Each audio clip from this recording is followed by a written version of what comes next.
Imagine, t'es dans la rue, il t'arrive un truc. T'as un mec qui te bouscule, et puis après il te dit merde, je sais pas quoi, puis il s'en va, ok?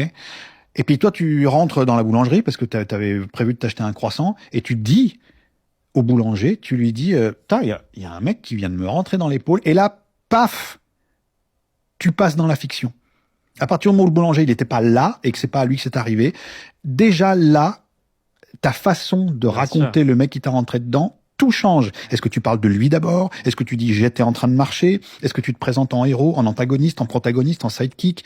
Est-ce que tu vas donner de la violence aux choses parce que tu as envie d'en rendre compte de cette violence? Ou au contraire, est-ce que tu vas créer de la douceur de la journée pour, tac, passer à un accident qui fait que le truc bascule? En tout cas, tu es un auteur.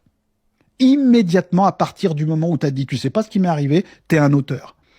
Et t'es un acteur, et t'es un narrateur, et t'es une voice-over.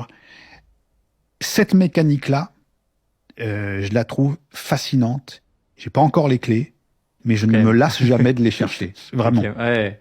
Non, mais oui, du coup, ça se ressent parce que, évidemment, ça se ressent dans ton travail, dans ce que tu aimes faire, mais aussi dans ta capacité, du coup, à raconter des choses, y compris parfois des choses très complexes.